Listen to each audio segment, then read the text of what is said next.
Durante 12 anos, eu não sabia se eu teria o amanhã.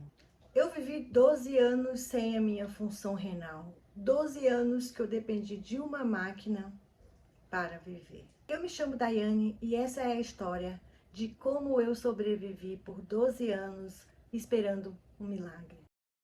Tudo começou quando eu tinha 20 anos de idade.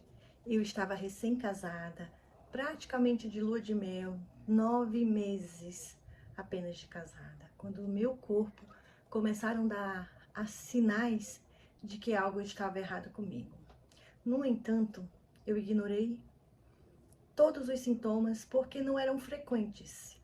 O primeiro sinal foi quando eu percebi os meus pés inchados no final do dia. Ficava igual uma bolinha, inchado, bastante líquido. Eu relevei.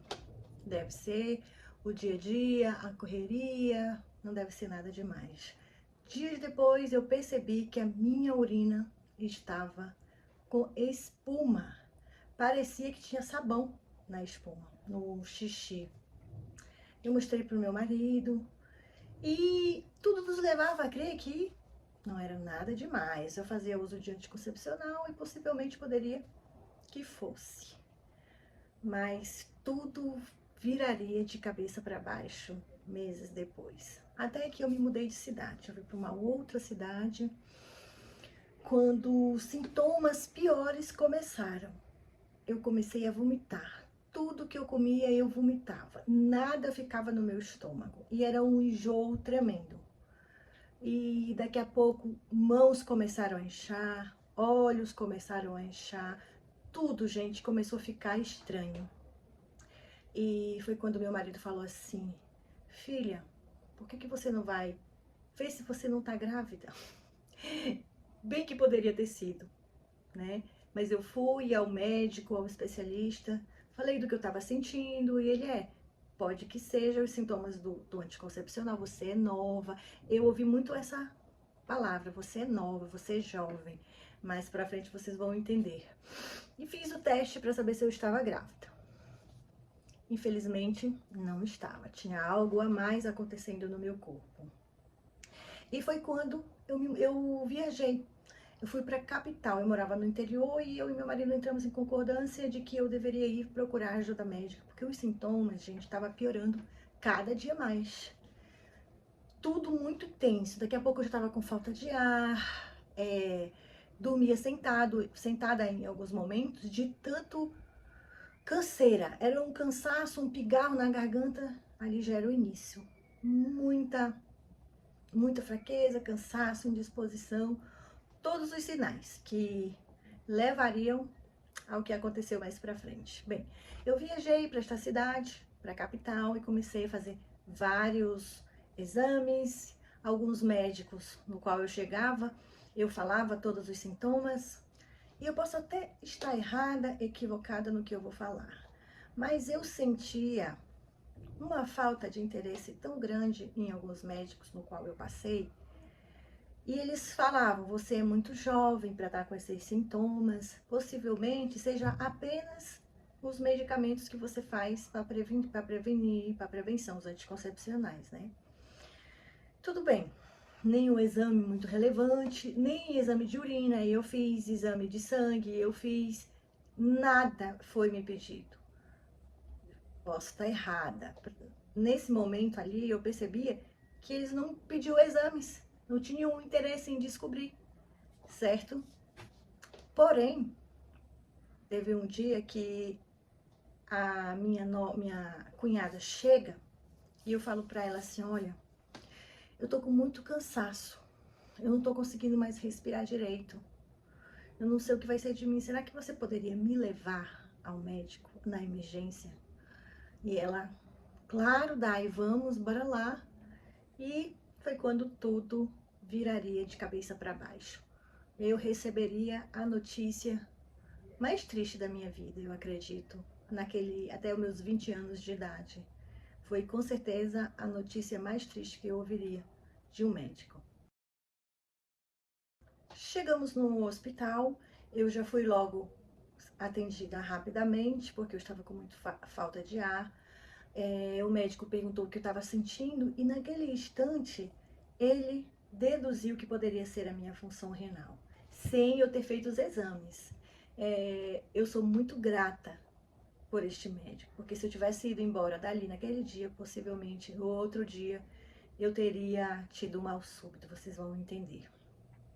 Enquanto eu estava lá, eu fiz um pouco de nebulização, que eu estava com muita falta de ar, estava já com líquido nos pulmões, eles botaram aquele para mim respirar melhor. Foi quando o resultado dos exames chegaram. E ele veio com a fala mais triste da minha vida, que foi a seguinte: olha, Daiane, você precisa urgente fazer uma hemodiálise. E agora eu sabia o que era hemodiálise. Na minha cabeça, eu ia entrar ali, pegar um remedinho e ir embora. Há tantos anos atrás, a gente não tinha muitos recursos para saber, para pesquisar, para procurar sintomas, como hoje nós temos, né? A gente sente uma dor de cabeça, a gente está lá procurando o que é os sintomas que nós estamos sentindo. Naquela época não tinha nada. Pois bem. E ele falou nessa entonação: é urgente, você precisa fazer uma hemodiálise urgente. Aí eu falei: mas o que é hemodiálise, sabe? E eu tava com o sangue tão sujo que eu tava ficando meio confusa já. Foi quando ele falou assim: olha, você está com todos os seus exames urinários alterados. Ureia, creatinina, potássio, os exames de sangue também. Eu estava anêmica. Todos os exames estavam alterados. E aí você tem que fazer uma hemodiálise urgente, porque senão o pior pode acontecer. Você está com o seu sangue muito sujo, você está com muito líquido retido. Eu tinha 60 quilos quando eu casei. Eu me pesei lá, eu tava com mais de 80 quilos. Gente, eu tava inchada, eu tava para explodir de tanto líquido. E eu confesso para vocês que eu não tinha percebido que eu tinha diminuído a quantidade de urina que eu fazia. Não tinha percebido. Para mim, pelo menos, servir de alerta e falar para algum médico: olha, tenho percebido que a minha urina tá menor. Não, ninguém percebeu. Isso foi em final de 2005, quando tudo aconteceu. Pois bem, ali o médico já me encaminhou para internação. Minha cunhada foi avisar o meu marido do que estava acontecendo, que eu ia ser internada e ia precisar fazer uma hemodiálise, que ninguém sabia o que era hemodiálise. Eu só sabia que eu ia passar por um procedimento para filtrar o meu sangue, para tirar as enzimas, tudo que estava deixando as toxinas, o meu sangue sujo. Por que eu estava com tanto líquido? Ia tirar e eliminar. Pois bem, subi para o centro cirúrgico, eu chego lá, tudo muito ligeiro, gente. Foi tudo muito rápido. Foi devastador, assim, ó. Aconteceu assim, ó. Em menos de um mês, eu já estava fazendo a minha primeira hemodiálise. O doutor que foi passar o catéter em mim falou assim: olha, eu vou passar um catéter em você. Eu vou mostrar para vocês aí uma imagem, mais ou menos de como foi o meu primeiro catéter. Era um catéter que pegava daqui para cá, ó. Parecia uma anteninha. Gente, mas doeu tanto esse procedimento. Mas doeu tanto que eu não sei explicar pra vocês. Eu fiquei uns 3, 4 dias com o pescoço que eu não conseguia virar. Pra mim tinha alguma coisa de errado aqui. E eu lá na hora dele passar o cateter, ele falou: vai ser uma anestesia local, fique calma. E eu, como é que eu ia estar calma se eu não tava conseguindo respirar direito, se eu tava pra morrer de falta de ar? Ele passou esse catéter. E já fui pra hemodiálise. Lá, quando chegou, que foram me explicar: olha, nós vamos fazer uma hemodiálise. A hemodiálise é para filtrar o seu sangue, porque essa é a função dos seus rins. Só que eles não estão fazendo mais isso no momento. Bem, no momento, na minha cabeça, eu ia fazer a hemodiálise, ia tirar tudo aquilo, e daqui a pouco eu ia me embora para casa. Bem, eu fui com esse pensamento. Comecei a minha primeira diálise. Há 20 anos atrás, era uma máquina que não tinha como cronometrar ou como colocar a quantidade de líquido que seria retirado. Hoje as máquinas de hemodiálise são super modernas, a pessoa coloca lá 2 quilos para retirar, porque a pessoa, quando ela perde a função renal, alguns param totalmente de urinar. E o líquido que ela ingere fica preso no corpo dela. Como ela não urina, tá aqui, né? Então ela precisa fazer hemodiálise para filtrar o sangue e tirar aquele líquido. E essa máquina não tinha isso ainda. Era uma máquina tanque que chamava na época. Pois essa máquina me tirou mais de 10 litros de líquido que estava retido. Não era gordura. Os 20 quilos que eu estava a mais era de líquido. Líquido retido. Imagina como estava, o tanto de toxinas. Eu estava a ponto de ter uma morte súbita. Eu estava a ponto de morrer com tanto líquido que estava retido nos meus pulmões. Foi muito tenso, tudo novo. Eu nunca tinha ouvido falar de hemodiálise, de função renal, de que a pessoa poderia ter perda dela, certo? E passei muito mal durante essa hemodiálise. A minha pressão caiu várias vezes e eu, sabe, tenho muitas poucas lembranças de eu dialisando. Parece que o cérebro começa a te resetar para que você não sinta mais dor, né? Em muitos momentos eu tenho essa sensação. E dali, daquela primeira diálise, até chegar à última diálise da minha vida, duraria 12 anos. 12 anos. Para quem chegou achando que sairia no outro dia com medicações apenas para se curar, para se tratar, porque a gente nunca imagina que aquilo que a gente estava sentindo é algo terrivelmente sério e que pode levar anos para você se recuperar daquilo. Foi o que aconteceu comigo. Dali, meu marido chegou, assim, imagina, e nós recém-casados, eu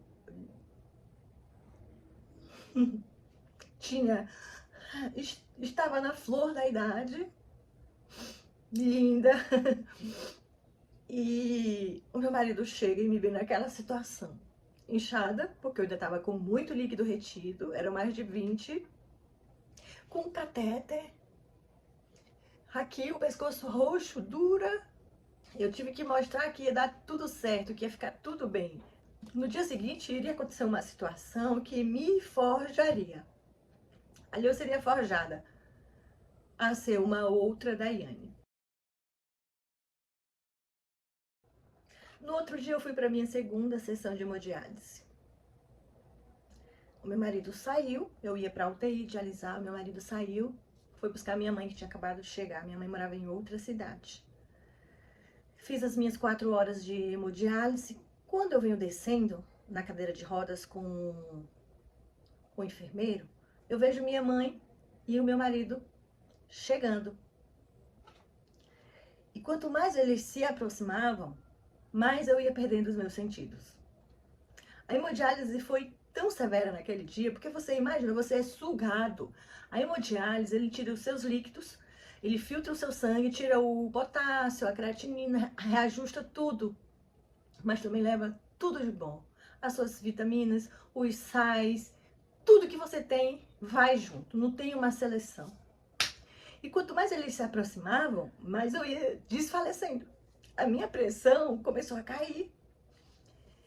Acho que de tudo que eu vivi nos meus 12 anos, essa lembrança é uma das mais dolorosas. Por quê?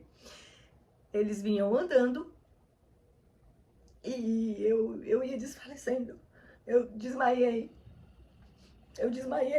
E eu fui desmaiando, ouvindo a minha mãe gritar: socorro, socorro! Alguém ajuda a minha filha, ela tá morrendo. E eu fui desmaiando e ouvindo essa fala, gente. Olha, a minha mãe não me via há alguns meses, porque eu morava em outra cidade, eu casei e fui embora. Meu marido, o trabalho dele era em outro lugar.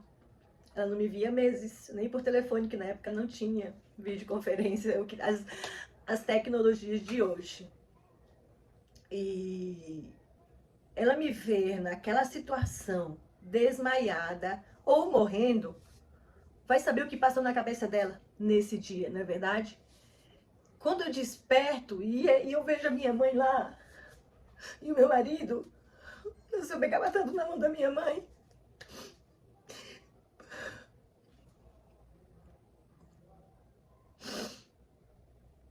eu pegava tanto na mão dela e ela chorava, não acreditando no que estava vendo, uma outra Daiane. Eu estava com outra aparência, pálida, inchada, toda ferida, muitos acessos que não deram certo, a minha veia é muito fina, com o catéter era horrível, gente. Ele era fundamental para minha vida naquele momento, mas ele era horrível. Você olhar para uma pessoa que está com algo pendurado aqui, um acesso para salvar sua vida, você não consegue olhar, você não consegue firmar olhos, porque é dolorido você ver. Ali, eu fui forjada. Naquele dia, eu tenho certeza que eu fui forjada. Eu falei para mim mesma, oh, meu Deus, eu não quero ser dor para minha família. Eu quero ser força para eles. Eu quero ser força para o meu marido, para minha mãe, para os meus irmãos, para o meu pai. Eles podem estar me vendo aqui toda ferida, toda judiada já pela doença, mas que a Daiane mesmo não vai mostrar para eles essa dor. E foi ali que eu me tornei uma Daiane, que o tempo inteiro, gente, foram 12 anos de coisas terríveis que aconteceu na minha vida ao longo desse período, que eu nunca liguei para minha mãe para falar assim: mamãe, eu não aguento mais o que eu tô passando. Meu marido, amor, me ajuda, como é que eu vou sair desse lugar? O que eu vou fazer da minha vida? Eu nunca desmoronei na frente deles. Sabe por que eu nunca fiz isso? Porque eu tinha alguém que começou a me sustentar naquele dia que eu vi a minha mãe gritando. Ali eu me agarrei tanto em Deus, que eu passei 12 anos sendo essa mulher forte, corajosa, que enfrentou tudo sorrindo literalmente. Eu tava morrendo, tava sentindo dores, mas quando eu falava com eles, o sorriso vinha. Ô, mamãe, vai passar, isso não é nada pro meu marido, fica em paz, meu bem. É só o meu corpo que tá doente, mas a minha alma não tá. Era o que eu falava pra eles. Mas quando eles saíam do mesmo ambiente que eu ficava só, eu desmoronava. A Daiane, filha e pai se encontravam e eu me achegava a ele. Eu falava, meu Deus, me ajuda. Eu não posso ser dor para minha família mais do que eles já estão sentindo. Eu não queria ser isso. Eu não queria que eu fosse mais um motivo da dor deles. Desculpa, gente, falar sobre isso, mesmo depois de muito tempo, para mim tem um peso tão grande, porque foi muito sofrimento, foram 12 anos de puro sofrimento, mas também de força, né? E eu posso dizer que em muitos momentos em que eu me forjava de força para ajudar a minha família, era porque alguém estava me sustentando. Porque eu mesma não tinha capacidade. Eu não tinha capacidade, gente, de me manter forte, sorridente, feliz, vai passar, isso é passageiro, vai ficar tudo bem. Eu mesma não tinha essa capacidade, não tinha. Minha mãe lá comigo, meu marido, e estávamos investigando o que tinha provocado tudo isso. Enquanto os resultados não sabiam, a minha alimentação, tudo tinha mudado. Eu fiquei zero sal, zero frutas que tinham muito potássio, frutas que tinham muito líquido, sem açúcar, tudo foi tirado. Uma alimentação super, ultra, mega balanceada, nada que prejudicasse a minha função renal, porque a esperança era que meu rins voltasse a funcionar, né? Que tivesse alguma porcentagem para me ficar no conservador, me cuidando, e não que eu ficasse na hemodiálise por muito tempo. Até que o diagnóstico chegou. O diagnóstico chegou e diagnosticada com lúpus. O lúpus é uma doença autoimune e silenciosa, porém muito devastadora. Ela levou a função renal todinha dos meus rins. Eu não tinha nenhuma porcentagem de função renal. Eu já estava com deficiência renal crônica. A única solução era um transplante. E eu confesso pra vocês que a ficha ainda não tinha caído, tá? Não tinha caído. pra mim. Eu ia receber um transplante, ia receber um órgão em poucos dias e ponto. Depois que eu fui entender a dimensão de como é o sistema da fila de transplante no país e que pode demorar mesmo anos. Assim como pode demorar dias, meses, pode durar anos, dependendo do seu estado físico e da sua compatibilidade. E quando ele me chega e fala que era o lúpus e que eu teria que me cuidar agora, que seria uma doença autoimune, imagina uma doença que o seu corpo começa a atacar o seu corpo, o meu organismo virou meu inimigo. O que ia me proteger? Se quem me protegia estava me destruindo. E foi descoberto também anemia hemolítica na época. Eu estava anêmica e era uma anemia hemolítica. Anemia lúpica, uma anemia onde o meu próprio organismo estava destruindo meus glóbulos vermelhos. Agora, o que é ser de mim? Isso no primeiro mês. Eu fiquei um mês internada, gente. Um mês. Já ciente de como seria a minha alimentação dali em diante, o tanto de líquido que eu ia beber. Eu tava internada, eles me davam, sabe aquele copinho de café pequenininho? Cabe poucos ml ali, né? Eu tomava muito pouco deles. E nós fomos feitos para beber 2, 3 litros de água, e conforme o peso aumenta, não é verdade? E era muito limitada a quantidade. Teve períodos que elas só vinham molhar a minha boca, porque eu não podia beber, ainda tinha muito líquido preso no meu corpo.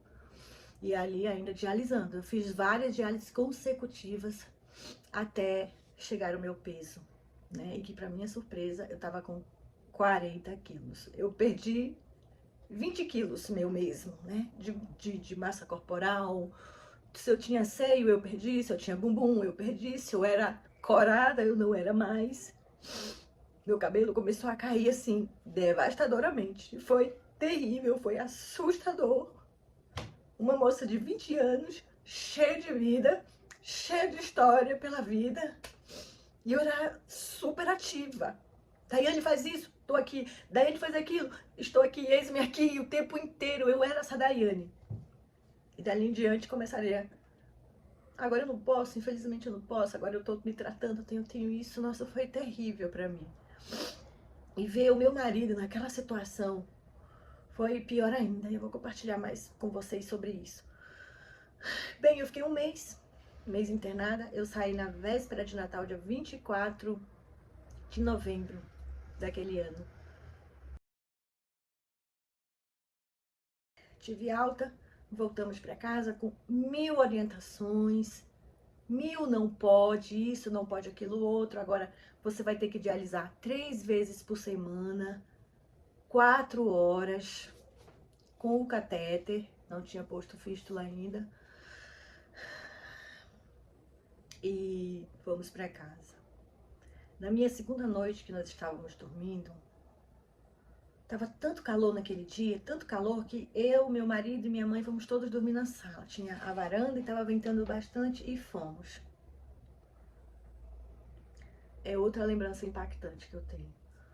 Eu me levanto de madrugada para ir ao banheiro e de encontro, quando eu saio, meu marido ia pro banheiro e olha assim: filha, o seu catéter saiu. Aí eu, muito sonolenta, em hospital vocês sabem que ninguém consegue dormir toda hora. Dormir toda hora chega algum enfermeiro para ferir sua pressão, para te dar uma medicação. E eu não dormia porque também a pessoa que está com problema renal, ela também, o sono dela começa a ser mais complicado, pressão alta e tudo mais. E eu fiz o que jamais eu poderia ter feito. Ali, a atitude que eu fiz quando ele fala que o meu catéter saiu, eu poderia ter morrido. Eu poderia ter pegado uma infecção, uma sepse gravíssima. E o que eu fiz? O catéter saiu, parte dele. O catéter que eu usava é um catéter que se chama lumen, ele é temporário. Ele só é seguro por pontinhos. É inserido aqui na jugular, o caninho, e fica as pontinhas aqui de fora. E só é ponteado aqui. E ele saiu tipo assim, ó, uns 3 dedos. Um dedinho assim, ele saiu pra fora. E o que que eu faço? Eu pego o catéter e enfio de volta. Loucura. Eu fiz isso porque eu estava sonolenta, com sono. Meu Deus, chega, eu tô rindo de nervoso de lembrar da situação sem lembrar. Eu só sei que eu fiz isso, eu enfiei de volta e fui deitar no chão, lá no colchão. E aí, o que que aconteceu? A minha mãe se levanta para ir também ao banheiro minutos depois. Quem que ela encontra desmaiado na porta do banheiro? Meu marido. Meu marido desmaiou de choque. Eu acho que foi tão tenso para ele ver eu enfiar o catéter de volta que ele desmaia, gente. Eu poderia ter rompido a minha jugular e morrido até sangrar. Eu poderia ter pego uma infecção severa, gravíssima, e ido para minha corrente sanguínea. Poderia ter acontecido tanta coisa naquele dia que Deus guardou, Deus protegeu. E o choque foi tão grande pro menino que ele desmaiou. Meu Deus, gente, que situação. Aí no outro dia, quando acordamos, mamãe me fala, filha, o Manuel tava caído na porta do banheiro. Gente, e sem ela entender, porque ela não sabia que tinha saído o meu catéter. Aí eu, sério, mamãe? Sério. Aí daqui a pouco a gente vê o Manuel. Amor, a mamãe te encontrou desmaiado na porta do banheiro. Aí ele fala, gente, eu desmaiei. Filha, quando tu enfiou aquele catéter de volta, eu só sei que caiu a minha pressão e eu desmaiei. Gente, foi um choque pra ele muito grande. Eu acho que ele nem sei o que passou na cabeça dele. Nem ele sabe, possivelmente. Só sei que aconteceu isso. E dias depois, eu perdi o catéter. Eu tive que tirar o acesso, começou a criar pus, infeccionou. Comecei a sentir febre, calafrio e tive que tirar o catéter. Uma das histórias terríveis que aconteceu. Pois bem, continuei a minha vida ali com essas alimentações regradas, água, líquido regrado, indo para diálise dia sim, dia não. E eu cada dia pior, sabe? Eu não tinha força, eu não tinha ânimo. Eu dialisava, mas parece que tudo tava diferente no meu corpo. Eu não me sentia com 20 anos de idade. Eu não conseguia fazer coisas simples. Anêmica ainda, tive que fazer uso de mais bolsas de sangue lá. Eu já tinha feito lá na internação. Lembrando que eu já tinha feito uso de bolsas lá. Mais pra frente eu precisaria de inúmeras bolsas de sangue. Pois bem, nós já estávamos ali, mais ou menos naquela cidade, uns 6 meses, quando nós decidimos vir embora para São Paulo, procurar um outro meio, novas esperanças, expectativas, transplante, tudo mais, fazer exames com a minha família. E viemos embora para São Paulo, só eu e meu marido e Deus. Chegamos em São Paulo com a cara e a coragem. Dali duraria mais 11 anos de história, 11 anos. E aí começamos a fazer teste. Fui encaminhada de lá, cheguei já com o hospital aqui certinho, para mim começar meu tratamento. Eu já tinha convênio, graças a Deus, nessa época. E foi chamado minha família para fazer os exames. Minha mãe veio, meu irmão veio, o meu pai não podia, porque ele tinha uma doença que não permitia. Alguns parentes distantes, tia, primos, fizeram o exame de compatibilidade comigo. E cada ida dessa, no nefrologista, com esses exames, era uma grande frustração, gente. Nenhum deles era compatível comigo. Todos, nenhum compatível. Ali começaria uma outra Daiane também, ali nasceria uma Daiane, que eu vou falar pra vocês. E toda vez que era um não, sua mãe não é compatível, não, seu irmão não é compatível, meu marido fez o teste, não é compatível, ninguém. Não tinha um pingo assim de chance aceitável para fazer o transplante comigo. Mas por que, Daiane? Por que que não... O que que acontecia? Eu tomei muitas bolsas de sangue, eu tinha anemia lúpica, tudo isso atrapalhava. Eu tinha muitos anticorpos contra os meus doadores. Na hora que colocasse, eu ia ter a possível rejeição. Era impossível, né? Mais pra frente, eu ouvi de um médico que eu era intransplantável. Ou seja, eu era impossível encontrar um doador para mim. Tanto que foram 12 anos na fila de transplante e surgiu algum doador? Nenhum. Nenhum.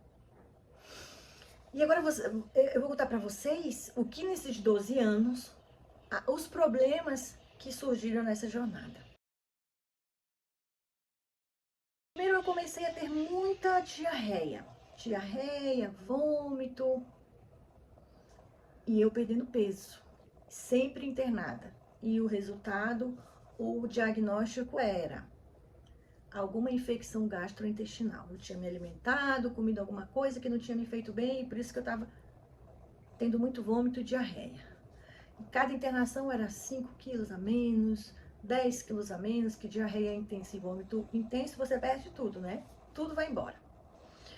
Pois bem, e aí chegou um período que eu tive uma diarreia e um vômito tão grande que eu vomitava algo muito preto, escuro. Era eu beber um golinho de água, eu vomitava. Era comer um pouquinho que eu ia no banheiro. Saía por cima e saía também pela outra parte.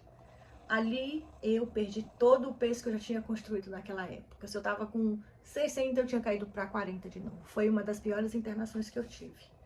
Até chegar no diagnóstico. Fui, eu estava no hospital, tive que ser transferida para outro hospital, porque o hospital que eu estava não tinha o suporte para me atender, porque eu ia precisar ficar numa semi-intensiva o tempo inteiro, de tamanha gravidade da situação. Nada parava no meu estômago.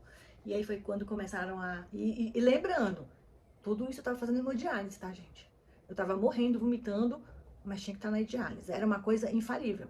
Não tem como viver sem hemodiálise. A partir do momento que você tá vivendo com hemodiálise, você pode estar fazendo o que for. Tem que parar a hora lá e fazer hemodiálise. Pois bem, fui transferida para esse hospital, fiquei internada e começou uma bateria de exames. No dia seguinte eu tive que fazer uma endoscopia e colonoscopia ao mesmo tempo. Fiz o jejum, tudo certinho. Primeiro não encontraram nada. Nada, não descobriram o que era. Aí a médica vinha e falava, Daiane, nós estamos investigando, ainda não descobrimos. Na colonoscopia, quando a gente tenta percorrer o seu intestino, tem algo que impede dele caminhar. Vamos tentar fazer outro novamente daqui a tantos dias. E eu naquela situação, vendo meu marido. O meu marido tinha que largar tudo, gente. Só era eu e ele aqui em São Paulo. Meu marido tinha que largar o trabalho, aonde ele estava, e vir me socorrer. Para mim, foi, sem dúvida, dos 12 anos, a maior dor que eu tive que lidar diariamente. Era ter que ver o meu marido naquela situação. Ele ter que sair do trabalho, vir ficar comigo o tempo que ele podia. Daqui a pouco tinha que voltar para o trabalho porque tinha que trabalhar.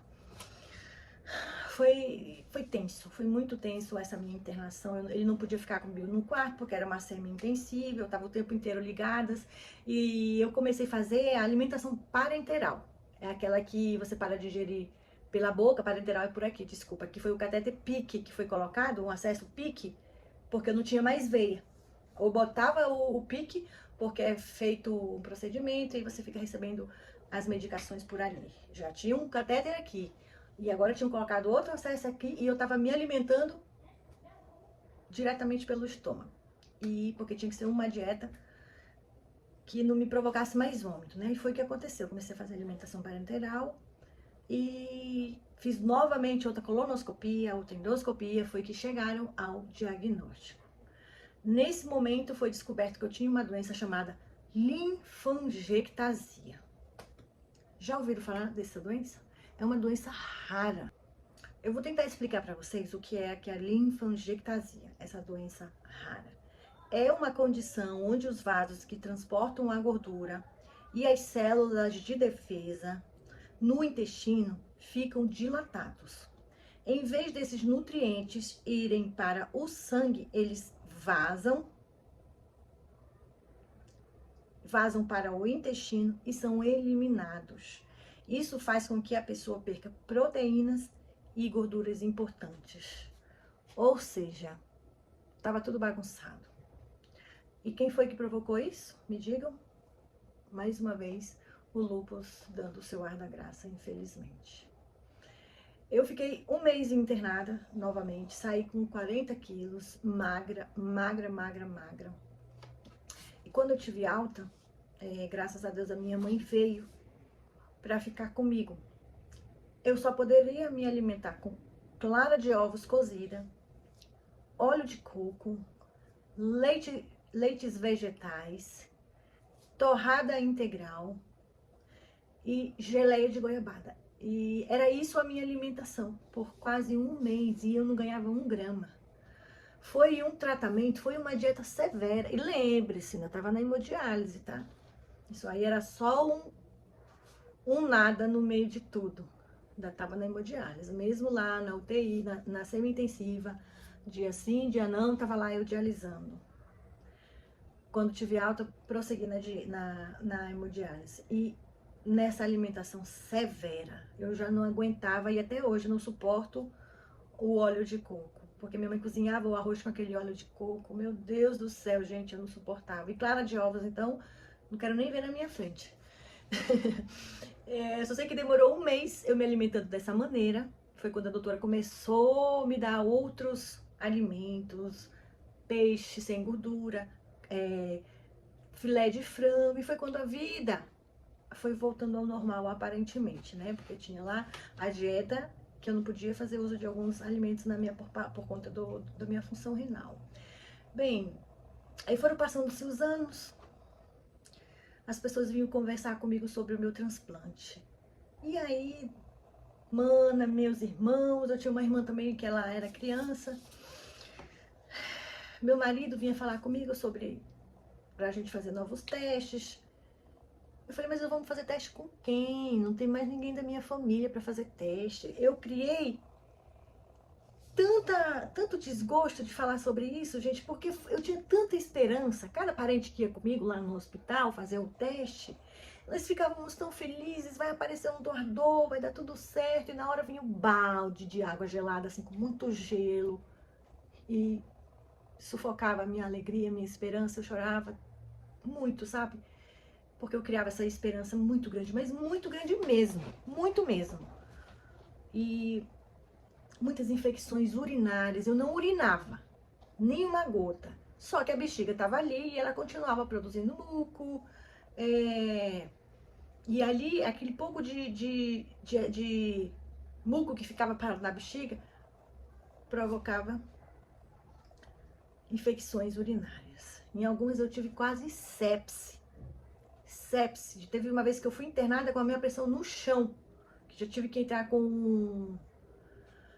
Ai, Deus, como foi tenso, gente, como foi tenso. Foram muitas infecções urinárias, e sempre na diálise, não esqueçam isso, tá? Sempre na hemodiálise, não tinha o que fazer, a diálise ali. Fora as infecções nos catéteres, eu tentei fazer fístula. Para quem sabe, não sei se vocês já viram, que quem faz hemodiálise, alguns pacientes chegam até a criar algumas queloides muito grandes aqui. E eu tenho algumas cicatrizes das poucas fístulas que eu fiz, mas que nenhuma vingaram, é muito fina. Não tinha como elas evoluírem, né? Porque a fístula é a junção das veias, a arterial e a... Não vou lembrar agora. Elas não vingaram.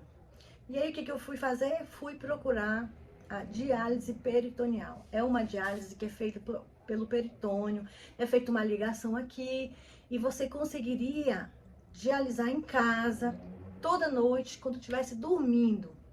Seria uma diálise, é uma diálise mais tranquila, você mesmo que faz toda a ligação, você que faz a sua própria diálise. Você faz um curso e aprende a fazer a diálise peritoneal em casa. E foi o que eu fiz.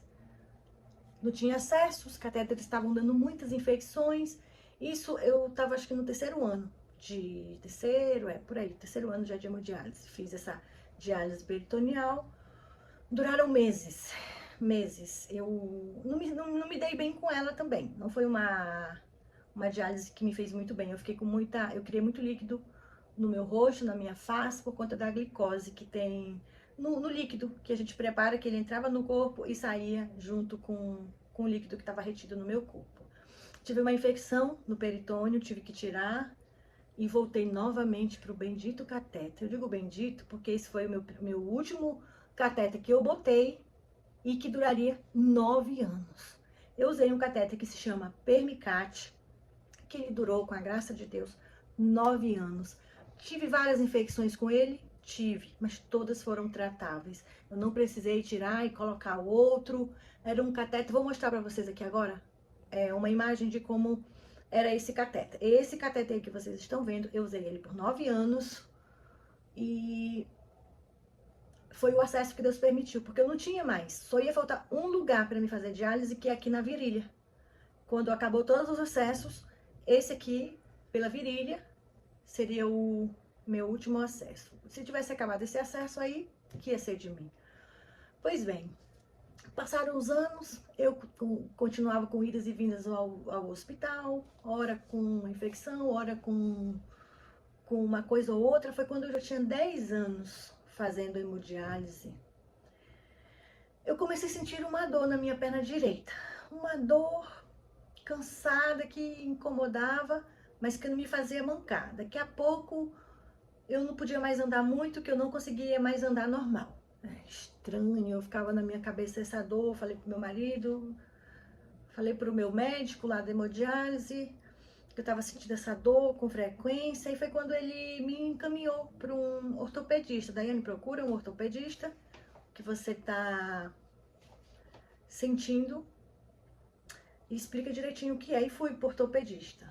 Chegando no ortopedista, o médico falou assim para mim: eu vou pedir uma tomografia e um raio-x. Na verdade foi o contrário. Primeiro pediu o raio-x, levei o raio-x, não deu nada.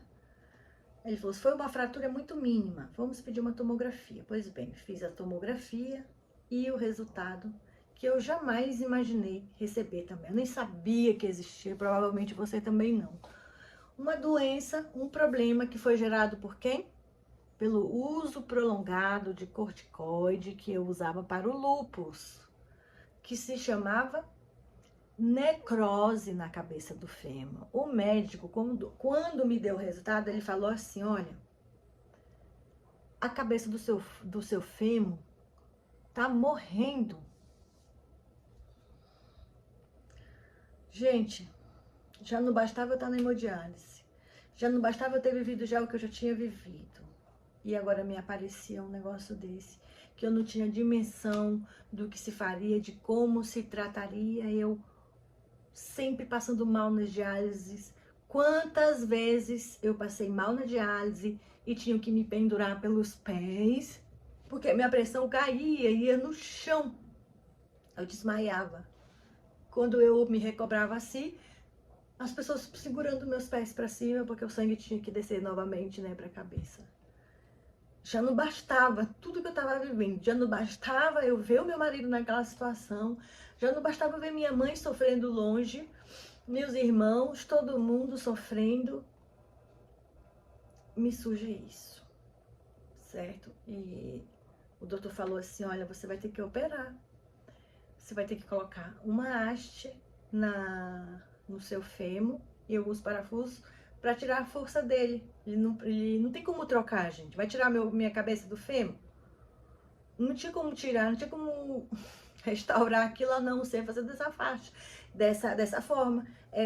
Colocar uma haste e os parafusos para ele tirar o peso, digamos assim, poupar o fêmur. Pois bem, foi isso. Agendei a consulta, tudo, a internação, marcamos para o dia e fui lá fazer essa cirurgia. Dialisei antes e me internei para fazer a cirurgia. Isso já há 10 anos. Fiz a cirurgia, graças a Deus deu tudo certo. Fui para a UTI, porque a minha pressão estava muito baixa. Depois da cirurgia, ela não estava se ajustando, então eu fiquei na UTI. No dia seguinte, eu lembro de estar deitada lá na UTI, e a enfermeira veio passar um soro em mim. E eu perguntei assim para ela: enfermeira, o que que você tá colocando para mim? Ela falou assim: nada, Dai, é só soro. Aí ela: por quê? Eu disse: porque eu tô me sentindo mal. eu tô sentindo meu coração estranho. Ele tá batendo de forma diferente. Ela falou, Dai, mas aqui os seus sinais estão normais. Quando ela acaba de falar que estão normais, começa a apitar tudo. Os meus sinais mudaram. Assim, começou a cair tudo, e eu só vejo as enfermeiras, os médicos vindo com aquele carrinho para socorrer quem tá tendo uma parada cardíaca.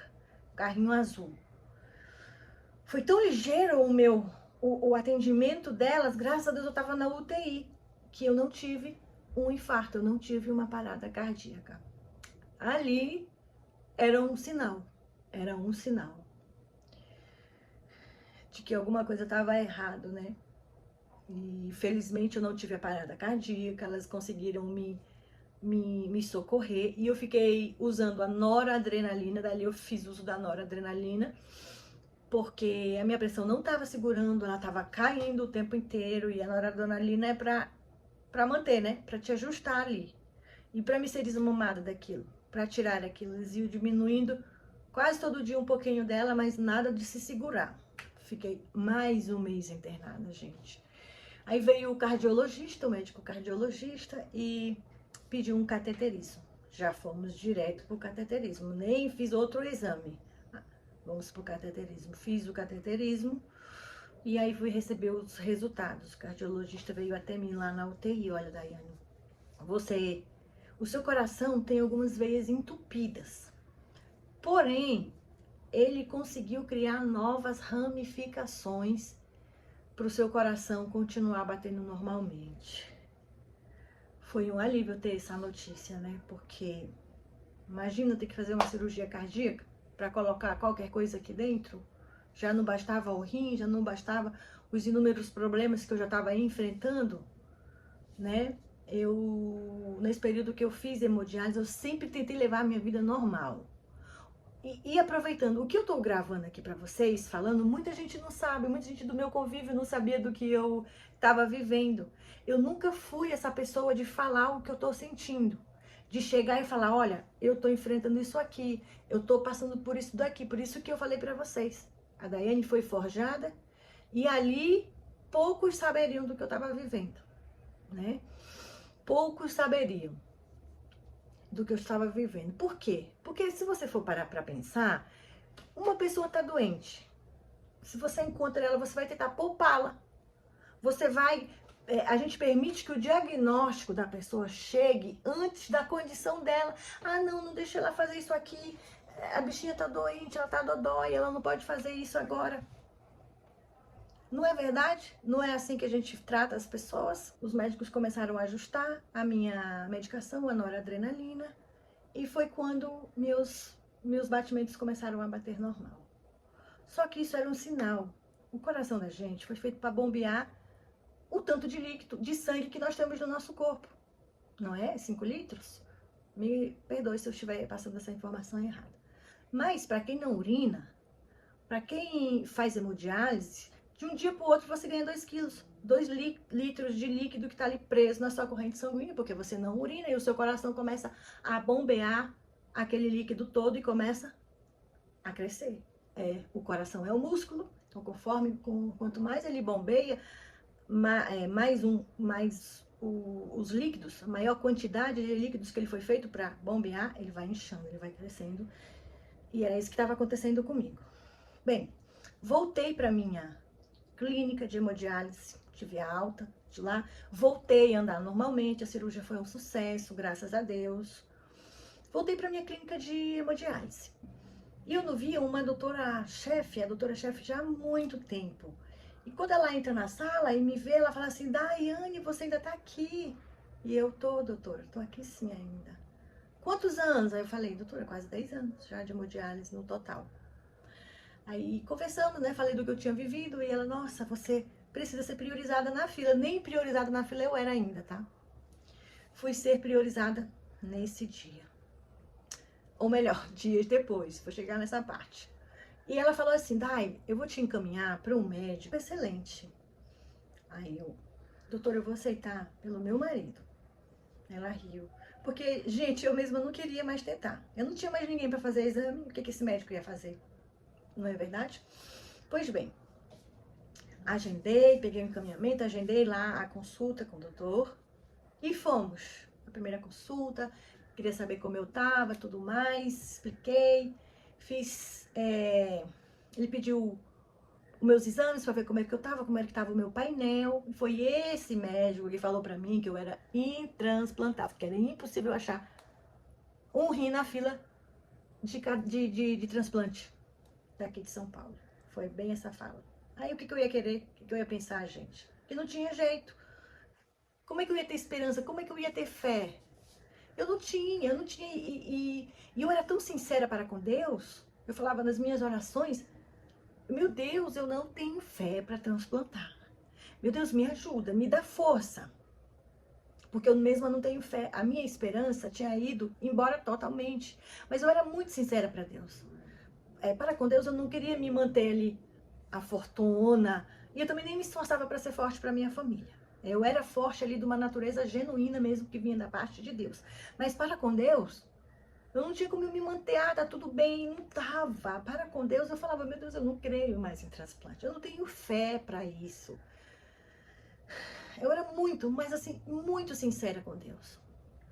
E mais para frente eu veria que a sinceridade com Deus tem o seu valor, né? Quando você é honesto, quando você se coloca ali como uma pessoa que precisa, que sem Deus você não é nada. Era assim que eu me colocava diante de Deus. Ele pediu exames para ver como é que estava a minha saúde, né? Como é que estava o meu painel, PRA. E ele falou lá, como eu disse para vocês, que eu era intransplantável. Pois bem, mas ainda você não tem nenhum familiar a mais que queira fazer o teste com você. Eu falei, olha, doutor, tem a minha irmã. Ela tem 24 anos. Lembra da minha irmã de 14 anos, novinha? Pois é.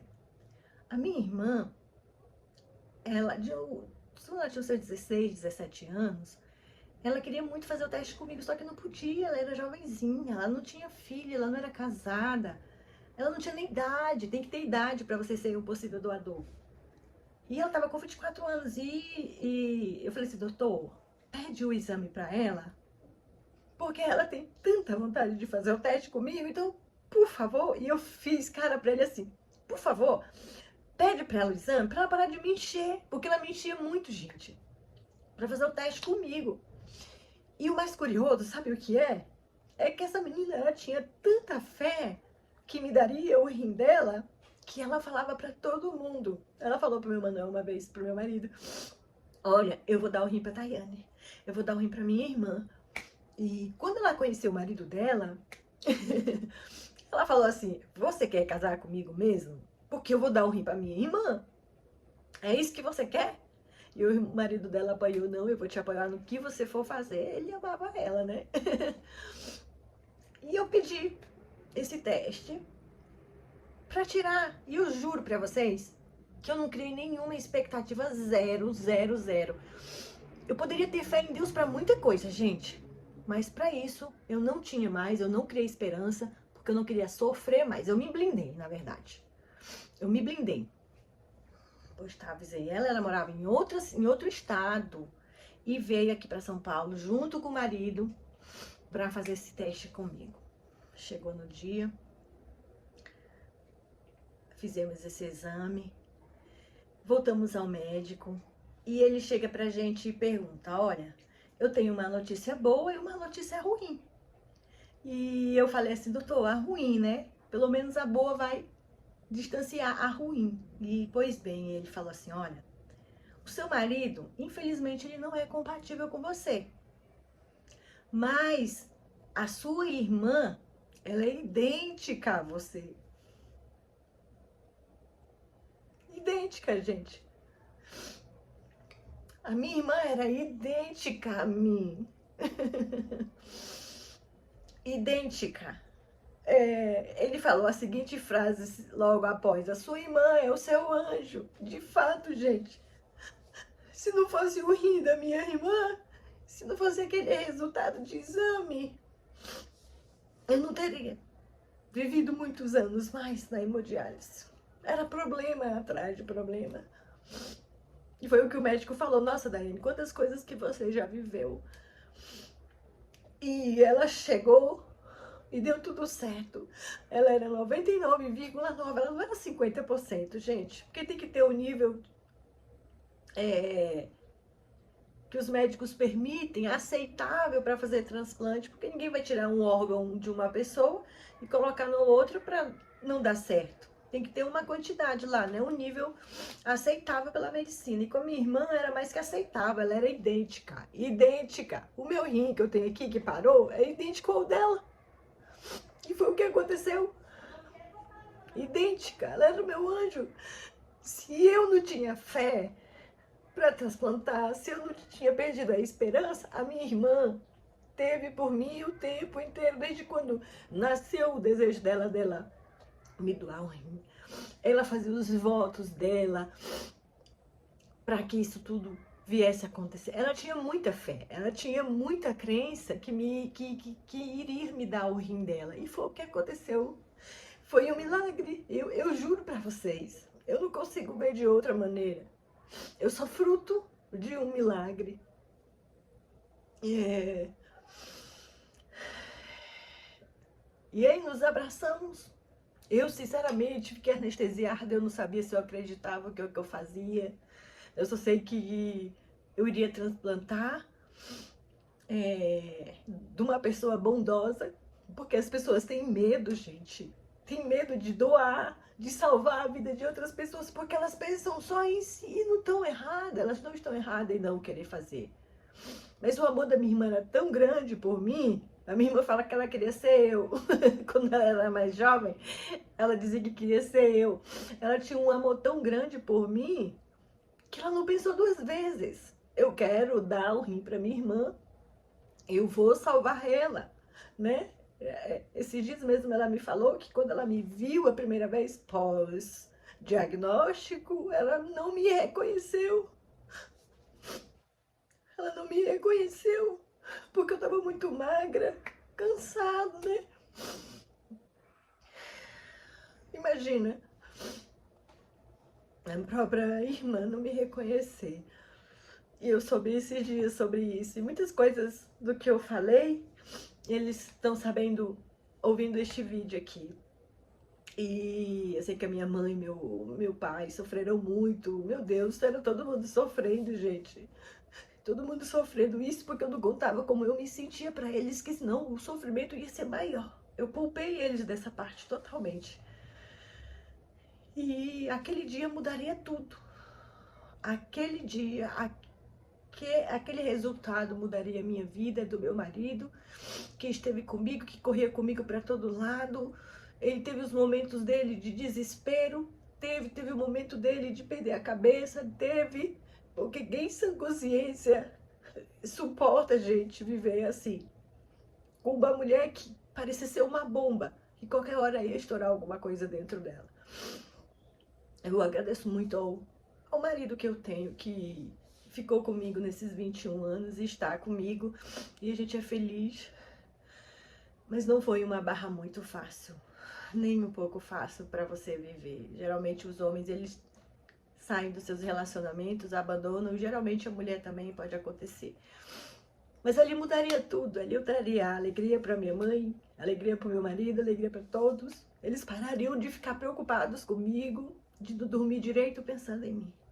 Ali chegaria ao fim. Saímos do hospital, a minha irmã pegou a papelada monstra de exames para fazer exames, e ela fez, durou bastante tempo, durou uns 6 meses ela fazendo exames, que eles veem tudo.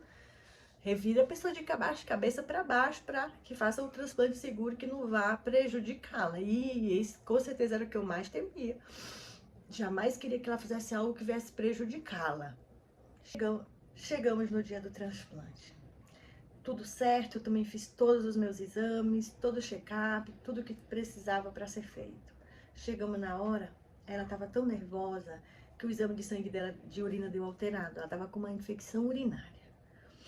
Aí levaria mais alguns dias, onde ela iria se tratar, se cuidar, e eu voltaria para mim mais algumas sessões de hemodiálise. Eu tinha me despedido da sala e ali tive que fazer mais algumas sessões de hemodiálise para que ela se recuperasse, né? Que ela tinha que estar zerada da infecção, não pode fazer jamais. E aí, gente, passaram-se alguns dias, ela se curou da infecção urinária e chegou o dia D. O dia 26 de novembro de 2016. Esse ano, final do ano, eu completo 10 anos de vida nova. 10 anos que eu voltei a viver. 10 anos que o Senhor teve misericórdia de mim. Eu falo que se existem duas palavras que eu posso resumir o meu transplante, foi amor e misericórdia. Amor porque minha irmã me amou, minha irmã creu, o amor veio antes de tudo. Por conta do amor dela, ela creu, ela quis se doar para me salvar. E misericórdia, porque ele teve misericórdia. Eu não tinha fé, eu não queria mais. Não queria me frustrar, não queria sofrer mais nessa parte da minha vida, né? Mas a misericórdia dele, gente, ele faz para quem ele quer, que ele teve. Eu não tinha uma fé nem do tamanho de um grãozinho de mostarda para ele me abençoar. Mas ele tinha misericórdia, ele ama. Assim como a minha irmã me amou, ele me amava. E foi tão generoso, foi tão carinhoso comigo, que preparou tudo perfeito. Não era 50% de chance, era idêntica, minha irmãzinha era idêntica a mim. E 10 anos nós completamos de transplante. 10 anos que Deus a usou para me dar uma nova vida. Ali eu nasci de novo. Os 12 anos que eu vivi, dependente de uma máquina de hemodiálise, ficaram para trás. Confesso para vocês que eu passo tempos sem lembrar de tudo isso. Agora que eu estou falando mais sobre este assunto, porque eu me senti meio que no dever, sabe? O mundo tá tão bagunçado, e eu acho que tem que levantar pessoas que falem, que incentivem as outras, que mostrem a sua história, o que ela já viveu, qual a lição que eu posso tirar quando eu ouço isso aqui, não é? E hoje eu estou aqui por conta dessa misericórdia de Deus. E na minha vida, no meu ponto de vista da Iane, você pode não ter fé, mas se você ser sincero, se você for real com Deus, ele vai vir sobre você, porque eu vivi isso na prática. Eu falei para ele que eu não tinha fé, que eu não cria, que eu não tinha esperança. Eu não escondi dele, mas ele teve benevolência comigo, ele teve bondade comigo. O que eu ia querer mais? Não é verdade? Então esse ano eu completo 10 anos de vida nova. Eu lembro que a minha irmã falou uma frase assim pra mim: voa, borboletinha, voa, porque eu não voava. Eu tava num casulo ali que parecia eterno. E ela falou: voa, borboletinha, voa, porque eu ia poder me mudar, eu ia poder trabalhar em outros lugares, eu poderia ir pra praia. Eu não tomava banho de praia, gente, porque não podia molhar o catéter, não podia entrar na piscina. É uma vida totalmente privada, você é privado de comer, privado de viver, privado de viajar, você é privado, tudo limitado. Não é uma vida tranquila quem vive dependente da hemodiálise, não é. É sofrimento, é dor, é dia bom, é dia ruim, mas é sempre mais dias piores, não é uma luta fácil. Então, eu vivi 12 anos, que eu dou graças a Deus por ele ter me concedido, ter sido benevolente. Vou mostrar para vocês algumas fotos minhas do pós-operatório. Vou mostrar umas fotos minhas antes também, o quanto eu era inchada, o quanto eu sofri. E até chegar o dia de hoje, que hoje estamos bem. E minha irmã está perfeita, graças a Deus. Ela vive muito bem com o rinzinho dela. Ela vive com o esquerdo, eu tenho o direito, o rim direito dela. Nunca fez falta. Você que tem medo de doar o rim para alguém, é normal você sentir medo. Mas se o seu amor for maior, vai dar tudo certo. É uma cirurgia segura, digamos assim. Os médicos não vão fazer nada que vai colocar a sua vida em risco. É claro que toda cirurgia tem risco. Na verdade, o tempo inteiro estamos correndo risco de vida, não é verdade? Então, se eu colocar a minha vida em risco para salvar a vida de alguém, eu acho que você é um herói, assim como a minha irmã é uma heroína. E eu te amo, minha irmã. Obrigada por você ter tido esse coração generoso, um coração bondoso, um coração que pensou no próximo. Você amou, eu posso dizer, o próximo como a ti mesmo. O bem que você queria para você, você fez por mim. Você foi um exemplo de seguir um mandamento de Jesus, um mandamento. E eu te agradeço por isso, minha irmã. Vamos agora para 10 anos de transplante. Hoje eu me cuido, gente. Hoje eu faço acompanhamento médico a cada 3 meses. Tomo os meus imunossupressores. Hoje, graças a Deus, tenho vivido uma vida normal.